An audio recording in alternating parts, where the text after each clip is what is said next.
Good morning, I'm Brian Reagan, this is. Okay. And today we are in 1 Chronicles 14, 1 and 2. Tyler? Now Hiram, king of Tyre, sent messengers to David and cedar trees with masons and carpenters to build him a house. So David knew that the Lord had established him as king over Israel, for his kingdom was highly exalted for the sake of his people Israel. All right. So, David's kingdom was established highly for the sake of the Lord's people, Israel, or David's kingdom was established, exalted highly for the sake of David's people, Israel. I guess you could read the pronoun either direction a little bit on that one. Sometimes when you have been blessed, you sometimes go through a period where you're going, is this really for real? Is this permanent? And, because when you come out of a long period, and I want you to think about this, 7 years of civil war with David. But then before that, the better part of a decade of Saul wanting to kill him and chasing him down. David's had nonstop conflict for an entire generation. And now he doesn't have the conflict. Yeah, he can't bring the Ark of the Covenant back to Jerusalem. But he's in Jerusalem. It's his city. He's got the Jebusites out. And pretty much everybody around him is like, oh no, David's king. And people are afraid of him. People are trying to make peace with him. But it's not until he builds his house that he comes to genuinely believe that it's really real that he's the king. But notice that the Lord does it for the sake of his own people, Israel.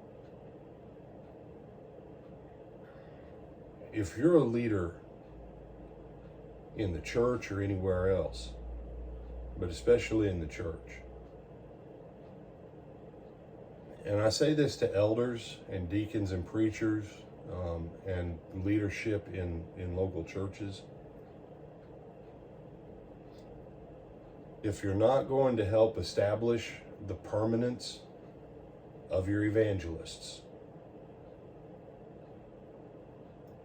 there will come a time when you will not be able to establish permanence in your congregations. There is a tradition throughout America that most pastors, preachers, evangelists only stay in the same church 2 to 4 years tops. That's the average, 2 to 4 years. Yeah, I know the number, about 3.5, 2.75. Okay, so 2 to 4 years.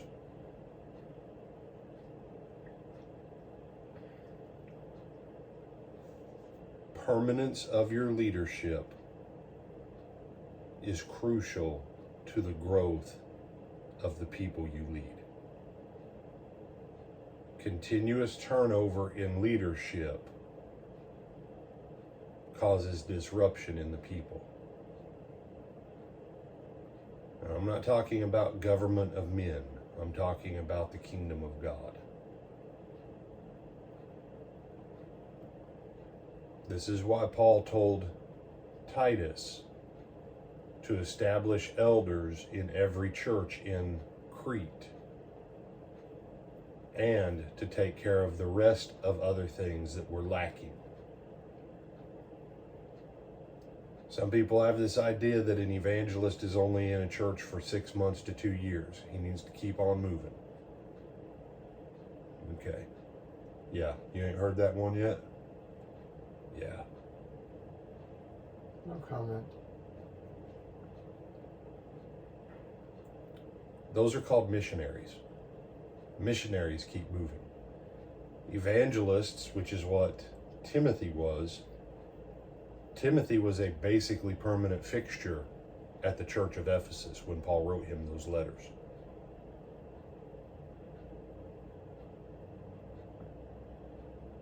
Permanence of your leadership is crucial to the well-being of the people. And if you want proof of that, how many of the bad kings ruled for 20, 30, 40, 50 years almost? Quite a few. Because why? Only the really terrible ones did God take back out of office. Because stability comes with stability in your leadership. And that's more than just the elders, and it's more than just the deacons. So, principles. This is a principle. How long did Moses lead Israel? 40 years. 40 years. Joshua was what? 80? I forget how old Joshua was. But Joshua died at 110. I know Joshua had at least 30 years, if not longer, that he led Israel.